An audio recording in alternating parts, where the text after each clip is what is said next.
Welcome to Politics Well, Done Right. My name is Egberto Willis, your host. Thank you so kindly for being a part of the show. We are going to have a great show for you today. Unlike yesterday, our special guest, Neil Aquino, is in the house, and we think that our connectivity is just fine. But anyhow, folks, we'll be getting to Neil in a second. Without further ado, good morning, Houston. Good morning, Harris County. Good morning, Texas. Good morning, United States of America, and of course, good morning to the world. We are going to have a great show for you today.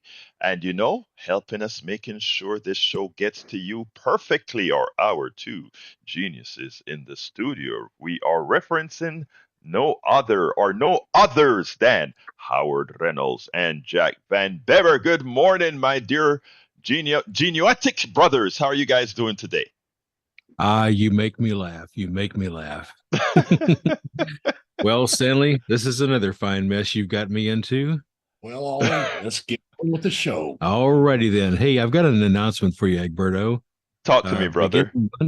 Beginning Monday, we're going to have a new lineup here on KPFT. Susan is going to move to 3 to 6 in the afternoons with Border Radio. Mm-hmm. Marcus is going to take 2 days from 9:30 till noon, Monday and Tuesday. Clint Broussard is going to join the fold on a regular basis here for Wednesday and Thursday. And then they're going to throw it to me so I can mess it all up.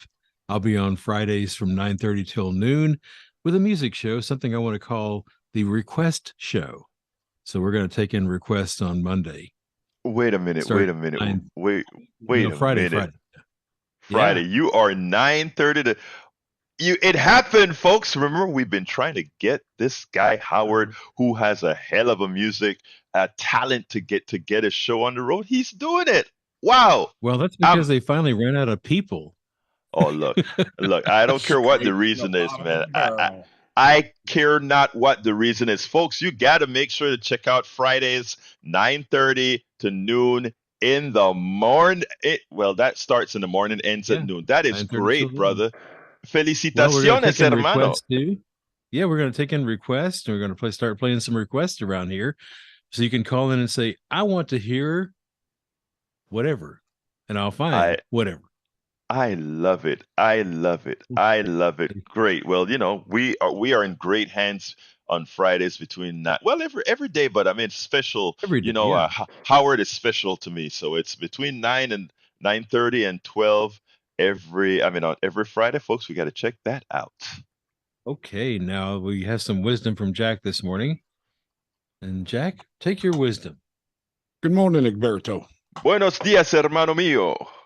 I'm gonna say something that's Native American that my cousin said to me, Stephen Red Elk.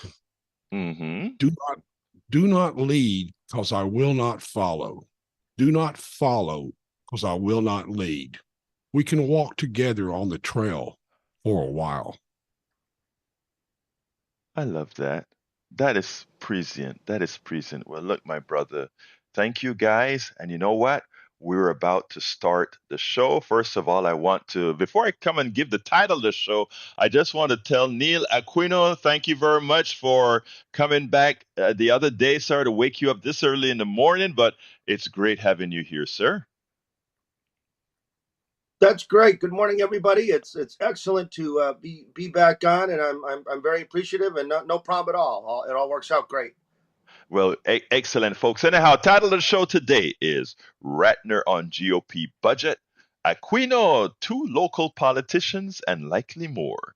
Trump went after the poor speaker race. What I mean by speaker race is we have an interesting speaker race going. I'm unlikely to get to all these subjects because likely your call in and so forth will be will take precedence over everything. Plus, there's one particular piece with Steve Rattner that I must get in about the budget that everybody needs to hear. Anyway, good morning, Carol Sanders on the internet. Good morning, he says. Today is day 1,250 of prosecution for trying to save lives. Can't read it all, but thank you so kindly for being here. Anyhow, folks, title of the show, the subtitle, Rattner breaks down the utter evil of the GOP budget. And when you hear this story, it's going to be quite interesting. Neil Aquino is going to analyze two local politicians and likely the state of the race. We have Trump. The IRS under Trump went after poor people, not after rich people. And the speaker race is a cesspool, as we know, of course. It is a cesspool, but here is the thing, folks. Uh, we can do better. Anyhow, Neil, you had a conversation with a local politician recently, and you also take exception to another one who was interviewed by the Chronicle. Give us your take. Right. So I'm here with my Houston Democracy Project. I'm seeking to organize, inspire, and strengthen pro-democracy coalitions in Houston and Harris County. Houston Democracy Project. Google it. It'll come up. There's a daily blog and a website, the Houston Democracy Project. And as part of that effort, I recently was at a community event and I encountered an at-large one. There are 5 at-large races in Houston for city council. Julian Ramirez. And I was thinking of you, Egberto, as I did this, because you often talk about reaching out and talking to the other side. So I went up to Mr. Ramirez, who's running for council, and he was very polite, very courteous, kept talking to me after he knew we weren't on the same page. So this wasn't, I'm not looking to get anybody, like Project Veritas or anything. So it was all out in the open. So I walked over to Mr. Ramirez, and one of the first things he said to me was that he was endorsed by the current Houston council member, Mike Knox. And I told him, well, sir, Councilman Knox has testified before a Senate committee about voters supposedly getting food and water in the voting line and how civic-minded election workers should be punished. So I'm just, so he leads off with that. And Mr. Knox actually is running in the Republican Harris County Sheriff primary in 2024. So imagine having a top law enforcement officer with those views. I then asked Mr. Ramirez if he had voted for Biden or Trump. And I didn't expect him to answer this. But on the other hand, you'd think anyone would take the chance to disassociate themselves from Donald Trump. And we shouldn't have this illusion that Houston City Council races are nonpartisan. On Mr. Ramirez's website, it says he's endorsed by the Harris County Republican Party. So don't believe that nonpartisan stuff. And he said to me, well, these races are nonpartisan. And I said, no, Republicans don't treat him as such. I asked Mr. Ramirez if he saw democracy as a matter of public safety. And I've been trying to stress the Houston Democracy Project stresses that. We talk about a lot of aspects of public safety. But if we're not free, we don't have the right to vote. Communities are subject to violence because there's arbitrary politics. That's a matter of public safety. People envision their families and themselves having a future rooted in democracy. In Mr. Ramirez's favor, he ran for judge, he told me, in 2022 and didn't lose by much. I think he said he'd gotten something like 49%, and he did not join the 21 election redo suit. So we've been hearing about the 21. Mueller just dropped her phony one against Lena, although she's still going on. And I asked, well, sir, why didn't you join it?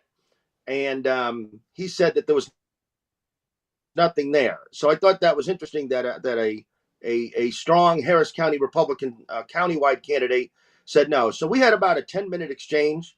And, Mr. Ramirez might be competent to help administer the city as a council member. And I appreciated him staying out of the lawsuits. But a bottom line remained that even if this is in some respects a decent man, he wouldn't distance himself from the anti-democratic Republican agenda. He wouldn't distance himself from Trump. The first thing he offers to me is his support from Mike Knox, who's in Austin talking to Senator Betancourt, trying to take over our Harris County election. So it was an interesting discussion. I followed your instructions and teachings, Egberto, of talking to the Republicans, see where it would go. I found, maybe a decent man. He was patient. He talked to all the citizens going by. But in the end, he wouldn't distance himself from people who, if they had their way, would take our freedom.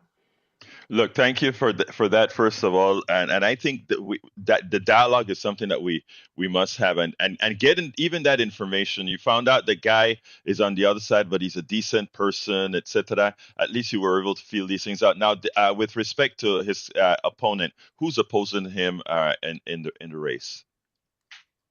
Glad you asked. So there are 5 at-large races. This is at-large 1.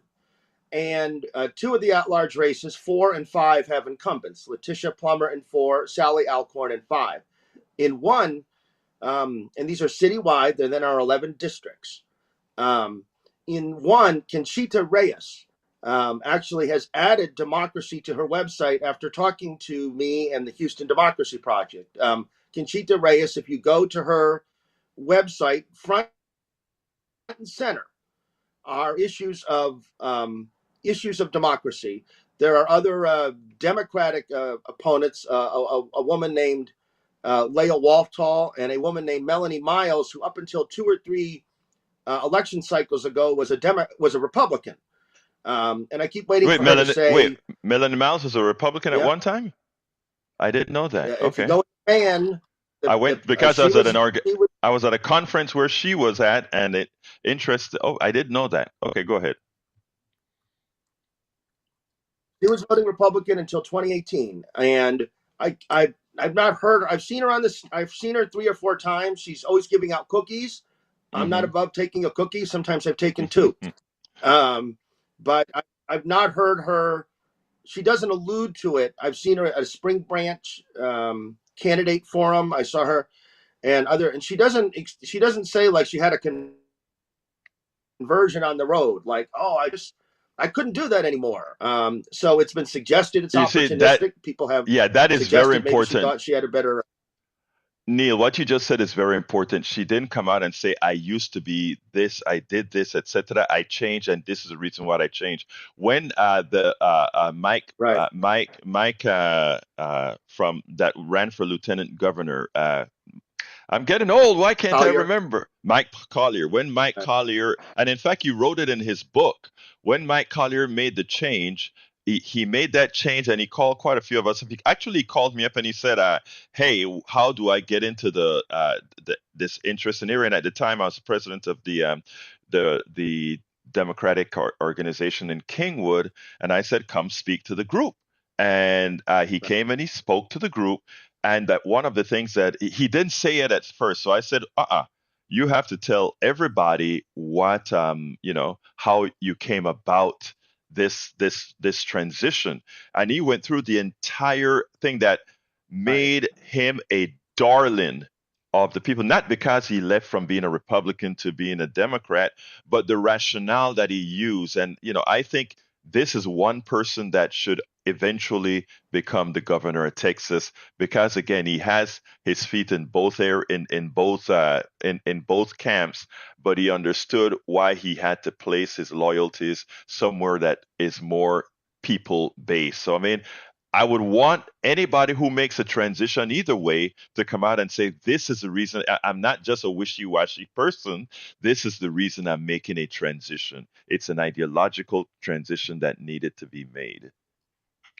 Right. That I agree with that. And and Mike Collier was welcomed. Mike Collier was fully welcomed. I haven't heard that from. And so in this at-large 1 race, and this is true in 1, 2, and 3, actually. So probably what will happen, I wouldn't be surprised with some Republican support, Mr. Ramirez makes the runoff. If you don't get 50% in our mayoral, our controller, our council races, you have to go to the runoff. And so Mr. Ramirez will probably make the runoff with whatever Republican percentage. And then one of those other 3 Democrats, Conchita Reyes, so I want to give a plug to for aggressively embracing democracy. Protection of democracy is a campaign issue. And then the other 2 Democrats, Waltall and Miles, who just had her conversion, Miles did, will probably make the runoff against Ramirez.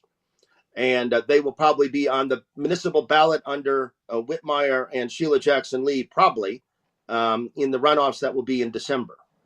Now, interestingly, I'm a bit disappointed that we are the 4th largest city is about to have an election in November, and there is so little coverage. And look, yours truly as well. But the coverage usually gets started by the politicians actively coming out and doing stuff within all communities. And what I haven't seen in this election is a whole lot of people beating the pavement saying they really want the job, as opposed to just having an election that's going to have a low turnout because nobody is really doing any major campaigning. I don't know if you see it that way or not. Well, it's really kind of disturbing because I think turnout may have been 19%. Don't hold me to that. In Right, 2019, we now right, have 4 years. You might relatively recently 2 years, and so what I feel happens is that they have these consultants, and the consultants tell the black candidate stick with the black voters and the right. Latino, and you'll see for example, the race we've just been talking about, one at large, uh, uh, the Latino votes for Conchita Reyes. Melanie Miles is a black woman. Leah Wolftall, who is a white woman, has been talking about unity. And I've asked, I've kind of asked her, unify with who?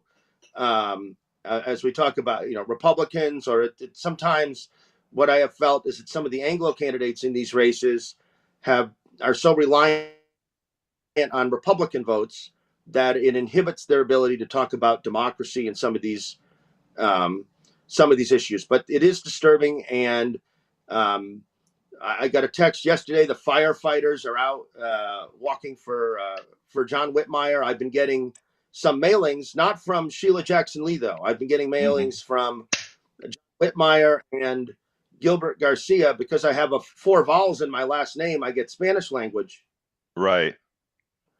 mailings, and so I've actually gotten Spanish mail from Whitmire and Gilbert than I've gotten Garcia, than I've gotten from Sheila.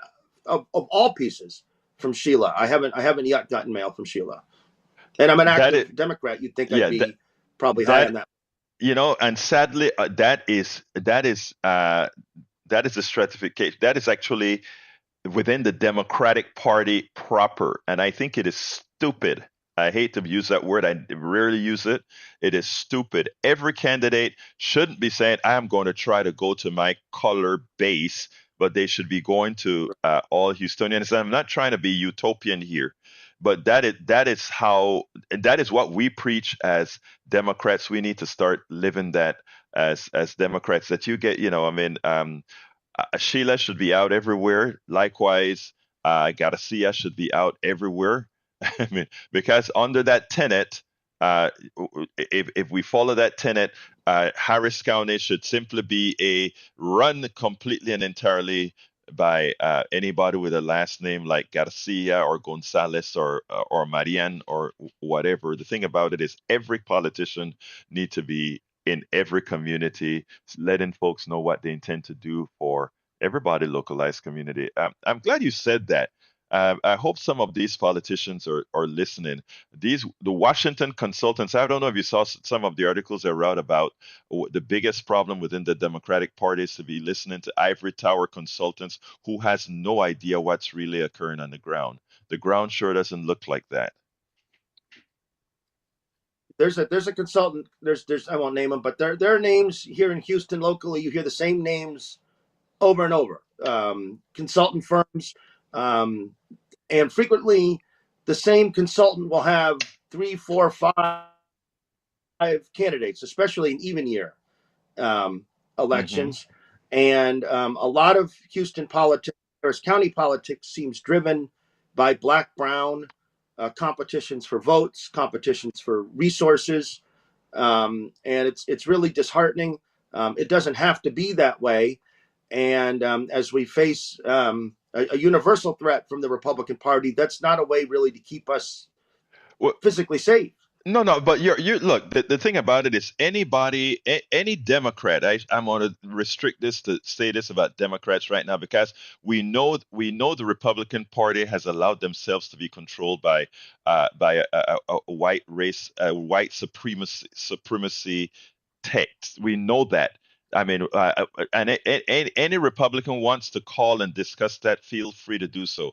I'm not speaking to the individual Republican person. I'm saying the leadership of your party has ceded themselves to white supremacists and nationalists. That's a statement of fact.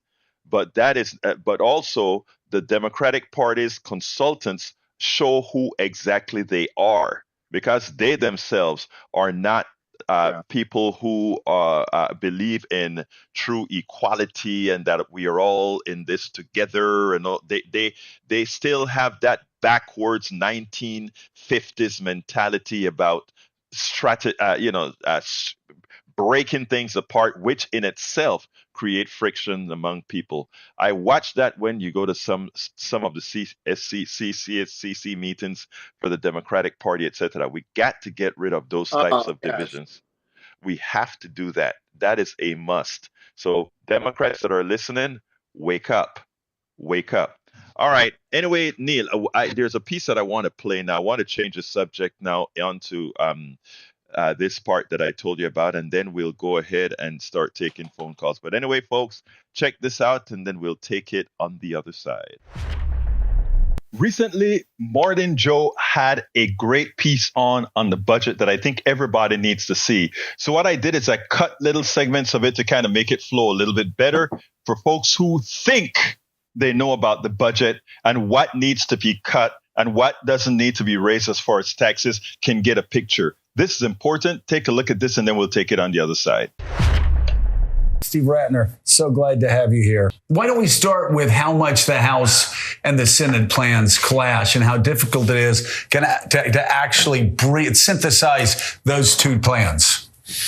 So you remember that back in the spring when we almost defaulted on our debt, there was an agreement between the White House and the Republicans as to what spending would look like for this coming year. And it's when we talk about spending, we're talking about non-defense discretionary, meaning we don't talk about Social Security, Medicare, a lot of parts of the budget. I'm going to show you that in a second.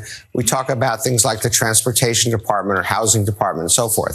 So out of that pool of money, the deal between the president and the Republicans back in the spring was to make a $2 billion reduction. We would spend $2 billion less in the fiscal year that just started over this past weekend than we spent in the previous fiscal year. The Senate Republicans and Democrats, so bipartisan, they agreed on actually increasing spending by $4 billion. They put some money back for a few things that they thought were important. McCarthy came up with a bill that he hoped would pass the House that involves $60 billion of spending. The hard right, the MAGA group, whatever you want to call them, killed that bill. He came back with a continuing resolution that would involve cutting $196 billion of spending. They rejected that bill too. And that is where we are now. But let me put those numbers in perspective for you. As a share of our economy, obviously the original two deals that we talked about, very small effect on our, not on the economy, but on our spending. The McCarthy bill would have cut spending in this category by 9%. The House continuing resolution would have cut spending in this category by a full 30%. And I'll show you in a bit what some of those implications are. So, Steve, let's move over to your second chart about where the money's coming from. The proposed bill here was $60 billion of proposed cuts, massive reductions in non-discretionary funding. Right, because they can't touch that. And let me just show you how small a part it is. So you have here, this is our non-defense discretionary, only 14% of the budget. Defense, which you theoretically can cut, but nobody wants to, 12% of the budget. But all the rest of this stuff, Social Security, Medicare, other kinds of aid to people who are suffering, and then a bunch of other stuff, and then interest on the debt, of course, we can't cut. And they're fighting over this tiny little sliver of Ukraine aid, which is more symbolic than substantive, obviously. So you're cutting out of this little piece of the budget. And so the consequences of that are something like Title I education, 77% cut. Women, infants, children, it's a form of kind of like food stamps, 70% cut. Affordable housing, 66% cut. And so on and so forth. The Labor Relations Board, 33% cut. Water quality, 55% cut. So the math is almost impossible. How do you reconcile? And this is the smaller of the two. This is the $60 billion one. Imagine if you try to do the $196 billion one, which they haven't even laid out the specifics of. So this would really gut, and this is what they're trying to do, of course. This would gut so many functions of the government that so many Americans depend on.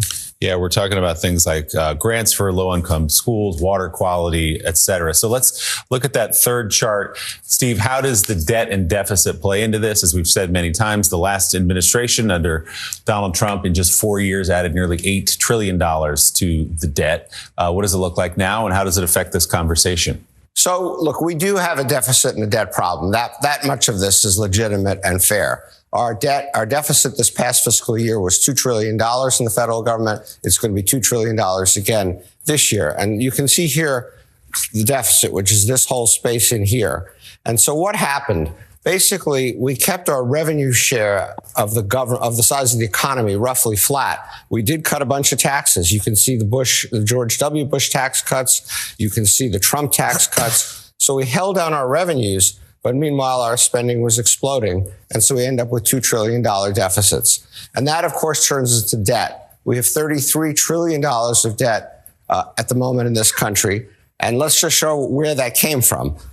All the way from 1776 until Bush took office in 2001, we accumulated, and that includes fighting wars, World War II, $5.7 trillion of debt.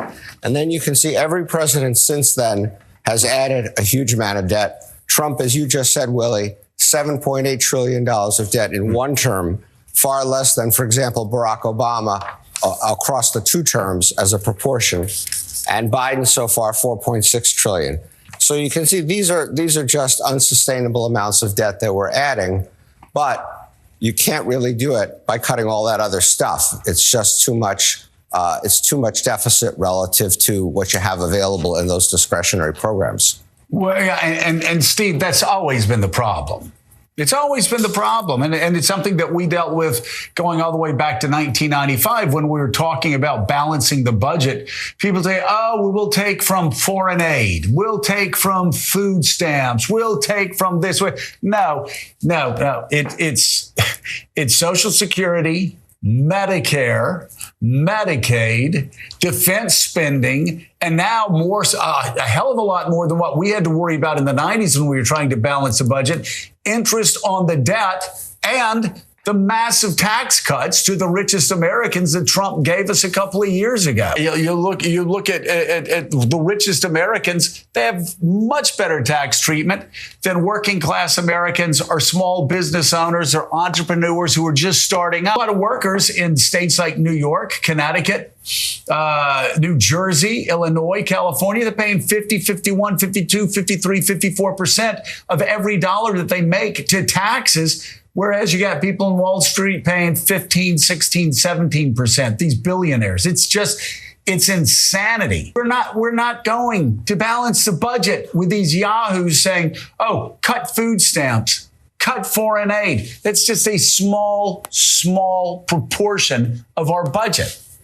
Yeah, look, we have a $2 trillion deficit, and all that other stuff over there only adds up to less than $200 billion, and it would completely and utterly gut the federal government in terms of what it does. So, yes, we're not going to even get close to balancing the budget. You know, Joe, look, you said it right. The conundrum is we've got all this stuff that nobody feels we can cut. So you've got this little sliver you're dealing with, and spending has been going up by a rapid rate.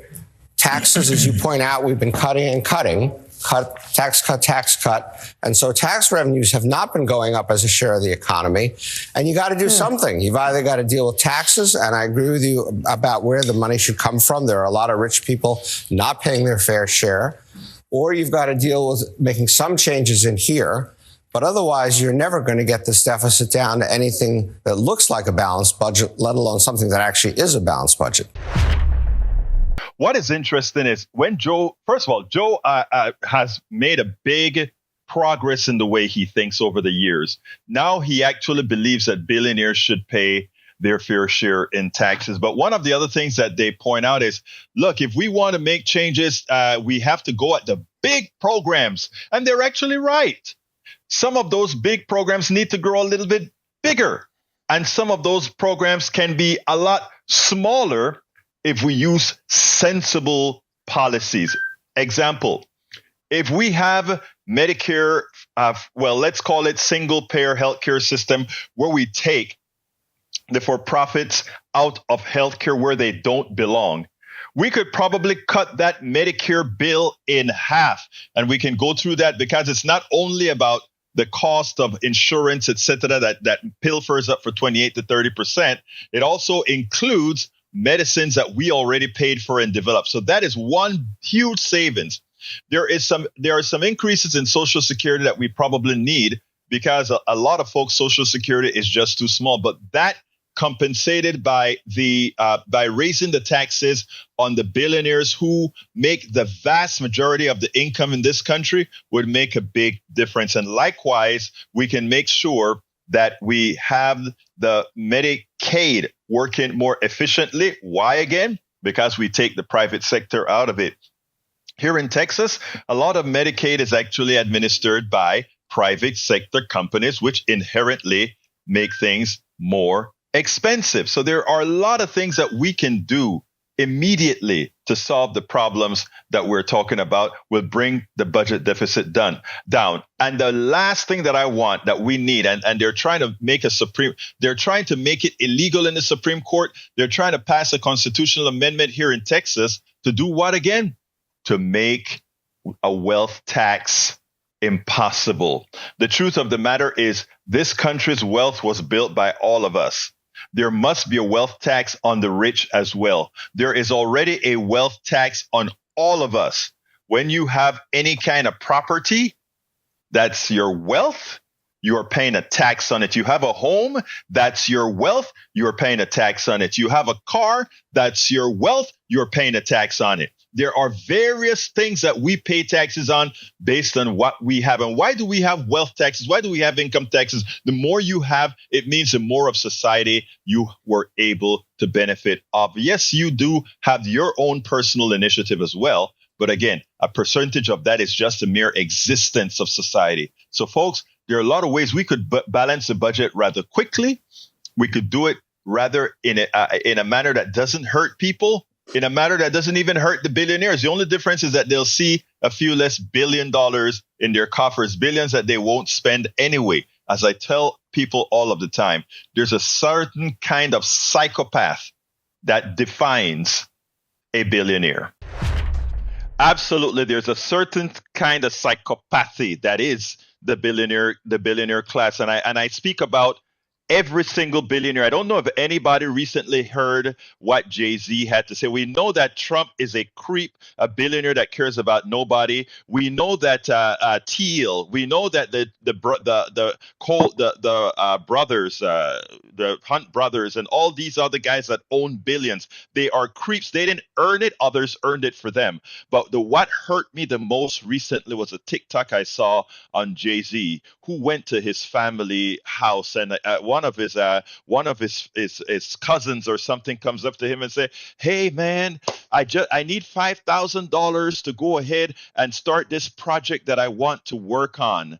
And Jay-Z is talking to, I don't remember the other star, and said, "Yeah, they don't understand. It doesn't work that way. You have to work for it or earn."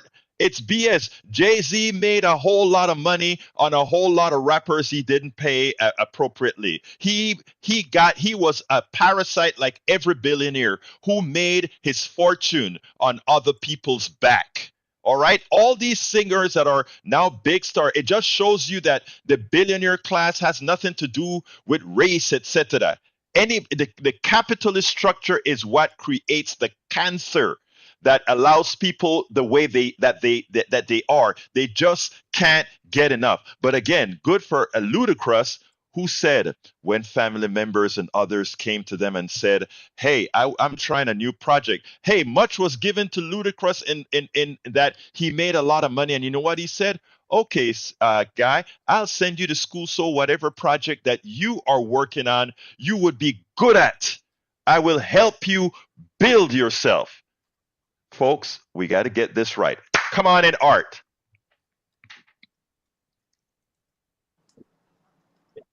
Art, you're on. You hear me all right? Yes, So, sir. in regards to the Democratic Party, the Republican Party, the local, with your previous subject, I've noticed the same. Like I'm getting flyers or whatever from Whitmore and the man. I don't want to say it like this, but the bald guy. I don't know his name. I Yeah, forgot his name. Whitmire is a ball. I'm not Garcia. You mean Garcia? Sorry, they're both bald. Garcia, Right. that's what it is. Sorry. Yeah. Garcia. So I only get it from them, and I'm like, where's Sheila Jackson Lee? What's she standing on? I don't know what she stands on for anything for the mayor position. And What demographic do you belong to, Art? What you mean? Are you a white guy, black guy, Latino? What are you? I'm the last of the Chicanos, man. Tú eres Chicano. Okay. Okay. The reason I asked that because what Neil said he noticed, and Neil can say I don't this. look at that. I don't look at people that, like Garcia, like I'm supposed to just give him my vote because his last name Garcia. I think that's very stupid. There's no critical thinking. Thank you. Exactly. Now. Yeah, I see less of that now. So now we look at, what Martin Luther King talked about, just looking at the character of the person. And, all, politicians, they all have their schemes or whatever on both sides. And I'll give them leeway on that. But I want to know what their stance, what's going on with the the fire department, what's going on with, we got all these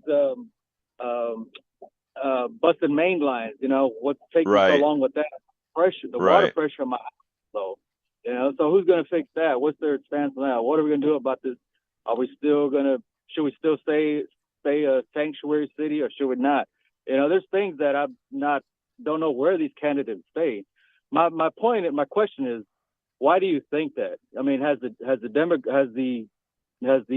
way to get the vote changed from back in the day where boots on the ground, people passing out, you would see them in malls, see them at the Sears, the Wieners, and they would, sign up to register. You don't see that no more. So is it all digital now? That's my question.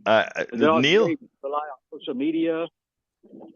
Neil, how do you answer that? But before you answer, Neil, Art, I am so happy that you said it as a caller that you want folks to call to reach you, not because of your ethnicity, but reach you because of the things they want to do for you. And that's what I think Neil and I were speaking about earlier in the conversation. These guys need to leave the consultants and start going into the community as you're talking about. Go ahead, Neil. Right. I would say in municipal elections, especially, also in Democratic primaries, Harris County Democratic primary next March, the advice is given by the paid consultants to pursue people who look like you or who may have the last name as similar last name. Excuse me. Excuse me. I said I get Latino pieces. I'm Italian, so I get this stuff even though I don't fit the demographic. So people are just lumped in a group and get the mailing. And then there's a slightly different a pitch that they make. But the municipal elections are such low turnout, especially in years where there's not a really contested mayor's race, like 4 years ago, where Mayor Turner was pretty easily defeating Tony Busby, that and then there's a calculation made. So we talked in at-large one, there's a black candidate, a Democrat, a Latino Democrat, a white Democrat, and they're all sort of calculating with each other what's the racial calculus to get me into the runoff with the Republican, the Mr. Ramirez. And it's the same thing over and over and over and over in our municipal politics, and you'll see it when the filing in December comes for the Harris County Democratic Party. You'll see the same calculations. You'll see a lot of these judicial races where there's a Hispanic candidate, a black candidate, and you'll also often see in the voter results, you'll see the calculations people made. Well, this was a white man, and this was an Asian woman. How do I vote? And so one thing that could happen is that the electorate could be a little more involved in figuring people out just beyond a kind of Archie Bunker. There's a famous Archie Bunker episode. I won't get into it, but he just, says, oh, I got one of these, and does it. So we could do a little better. Yeah, but the politics. Yeah, go ahead, Art. Yeah, Art, go ahead. No, I was just saying that was in season 2. I'm a big. I still watch All in the Family, but anyway. All right. Well, look, guys, I need to go to the caller base is getting full, but thank you for that, Art All right, and Neil. Thank you. All right, let's go to Tag real quickly. Come on in, Tag. Morning, Egberto. How are you? All right. Good morning, Tag. Talk to me, my brother. I'm very skeptical of these people that say they want to balance the budget. I just don't believe it for a minute, because every time that they cut services, taxes don't go down. And I mean, for us, regular people, taxes don't go down. But not only that, but then the insanely wealthy get these huge tax cuts in. And so the deficits just continue to rise. So I'm not in favor of these people that say they want to balance a budget and use that as an excuse to cut our property taxes never go down, and schools suffer, So that's what I wanted to say, Alberto, and I'm going to go. Thank you. Thank you very much for your comment, Tag. And by the way, it was the Republicans under I don't remember Cheney that came out and confessed deficit doesn't matter. In effect, there he is saying he believes in MMT, modern monetary theory, because they do realize that the only time deficits matter if you have a disparity or a scarcity. That doesn't mean if you have scarcity, which means you don't have the right kind of efficiency in your economy. We do have that. The inflation that we had was not created really by scarcity, but by corporate greed. They understand that. Thank you, Tag. Let's go to Steve. Yeah. Bye-bye. Hey, good morning. Hey, how you doing? Brother? Good morning, Steve. Doing good. Doing good. Congrats to Howard for getting on the show, and I guess we'll miss Rourke, but I'll request some Pavarotti from Howard, see if that gets on. Anyway. Well, Howard is darn good, so you'll have fun, my friend. Anyway, come on in, Steve. Let me hear your question. Neil, for some reason, we just dropped Neil. I don't know if he had some connection problems or not. Maybe he'll be back. Go ahead. Okay, so my question, I was happy that Neil was on, and hopefully he'll get back on, because I get to hear all these national politics about Trump and Biden, and that just doesn't really affect my day-to-day living unless I let it. And so I was kind of curious to see what Neil's takes were, pros and cons on John Whitmire versus Sheila versus whoever the top Republican candidate for Houston mayor is. And if he can't get on, maybe Egberto, what your take is, please. Yeah, well, I have issues with first of all, I am not per se a Whitmire supporter. Now, I am a supporter for whichever progressive or so-called progressive that makes it out. But my first choice in this election would actually, and let me take my host hat off, because I can't give political advice, but my personal vote is for Sheila, simply because, again, I think it's I like the idea of having women take charge right now. Number one. Number two, I am for the most progressive person that we can get in the office, because in effect, it's Houston is a progressive city. So that is the reason I'm applying the support, the sole reason. Now, all the candidates that are running on the Democratic side actually are very good candidates. Some more centrist than I would like, but they're all good candidates. Thanks. Yeah. Right now, being a white middle-aged male, I lean more towards Sheila, just because I'd rather have her be a thorn with Abbott until we vote him out. But that's just my take. Well, that's again, I had a few of my friends call me yesterday talking about Whitmire. They're supporting Whitmire, and my goal is not to change anybody's. Like I said, what we have to have is a good person in the office, and I think there are a lot of good people running for the office. My particular selection is Representative Sheila Jackson Lee for mayor of Houston, but others have others, and that's just fine. We'll see whoever campaigns the best, whoever points out what they intend to do for the city that goes across the best will win. Thank you, Steve. Thank you. You have a wonderful day. All right, let's go to Melissa. Melissa, good morning. Oops, so you'll be on in a second, Melissa. You're going to go hot right now. You're on now, Melissa. Good morning, Edberto. Good morning, Houston. Edberto. Let me give you the tea. Yes. I feel that's happening. Okay, so like we citizens are smart, right? So we feel like we don't need to vote our color, right? We feel that. But I feel like the major system is wanting us to bet our color. So they don't have the representatives to go out, because I honestly feel like Sheila Jackson Lee is strong, but honestly, she can't come to the Black community and say no, crap about, oh, we're going to promise this and promise that and promise that. Matter of fact, none of the candidates can come, right?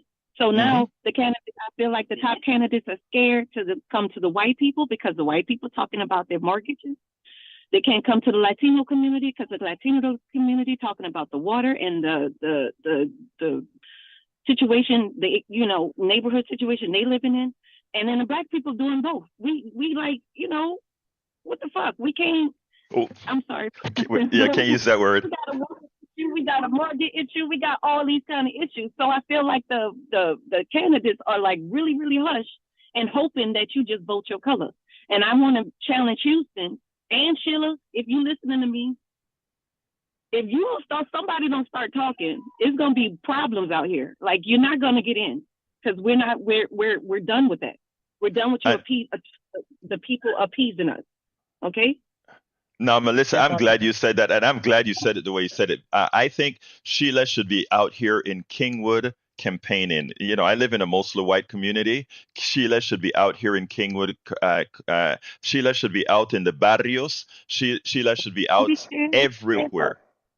And the same applies to Whitmire. Whitmire should be at every single Black community church that you have out there, every Latino church. I think they all should be. And that is what the Democratic Party preaches, Melissa. Unfortunately, too many of the old fogies are not doing it. So I can hear in your voice, and I hope Sheila and everybody hear in your voice what you just said. Stop listening to the consultants. We're not colorblind, but we don't vote by color.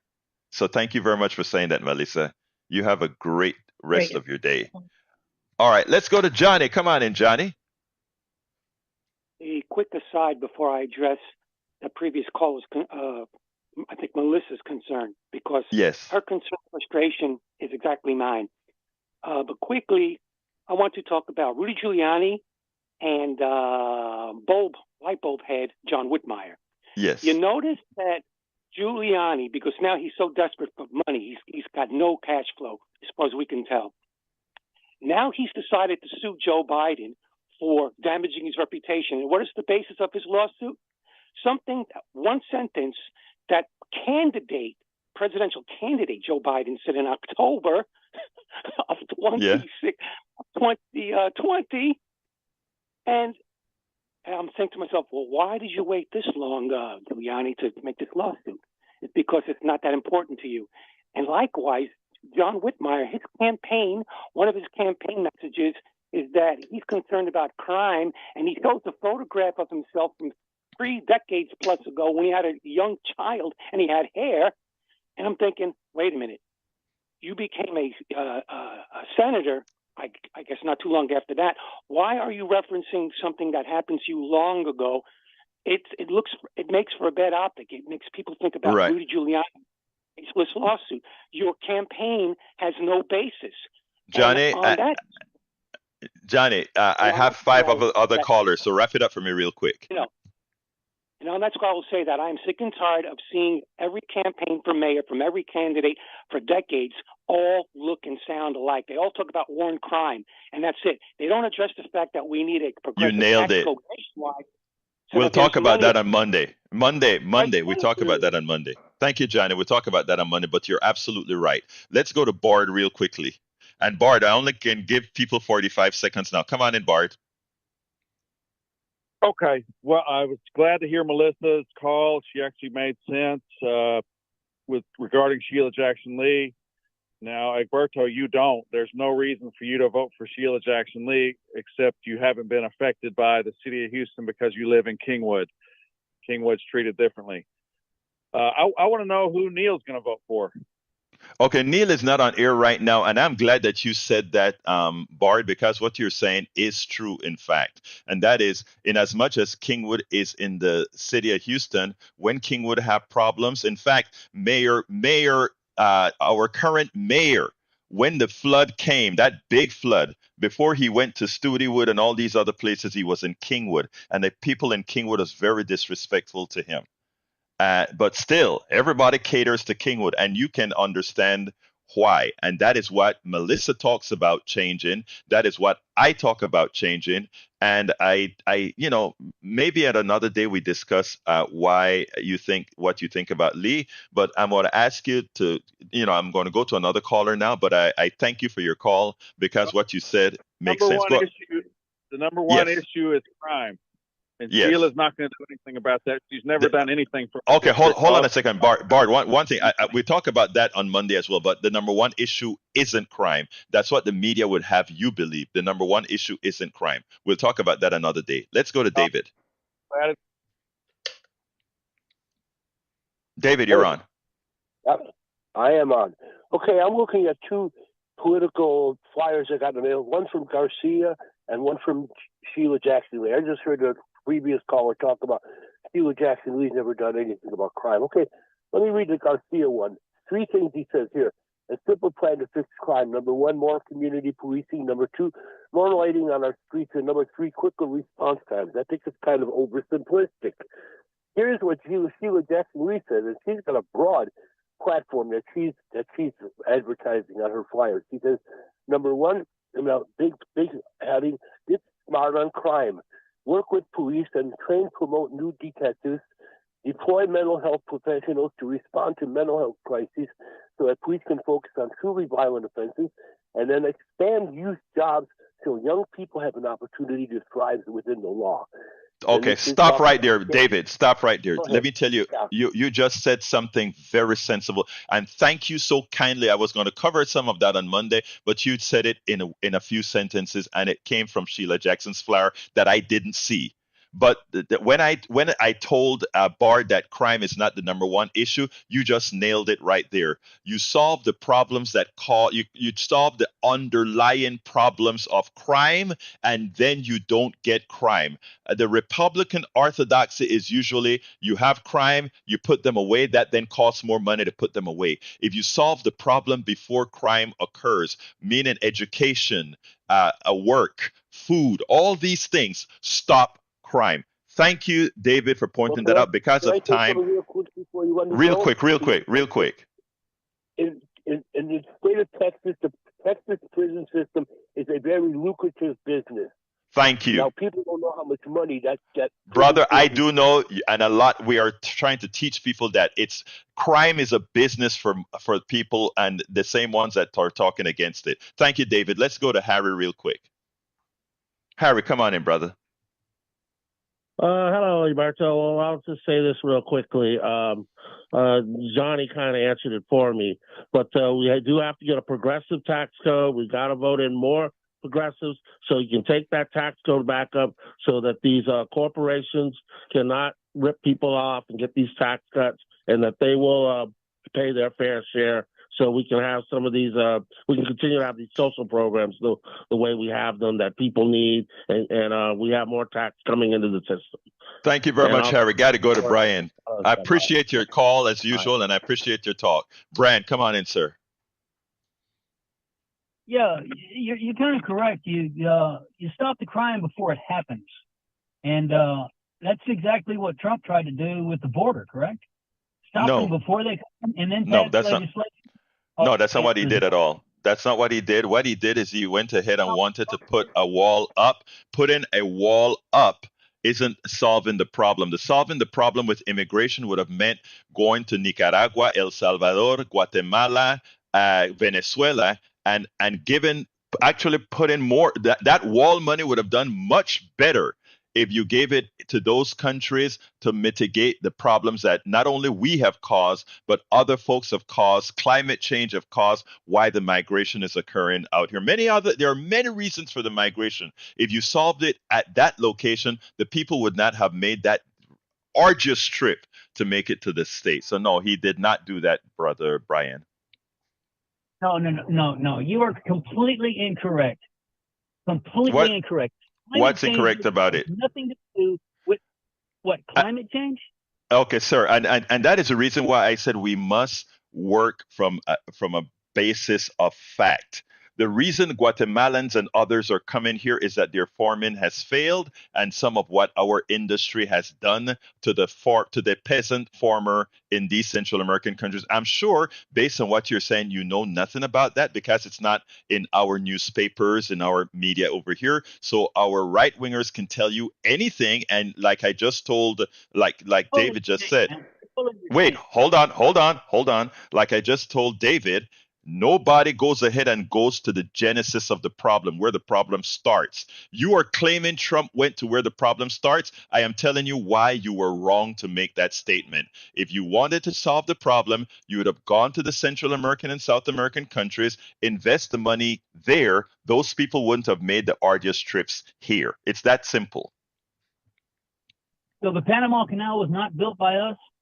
The Panama Canal was built by America. America caused the independence of Panama by making it split from Colombia after Colombia denied America the access to the canal. The Americans forced themselves to build the canal by putting.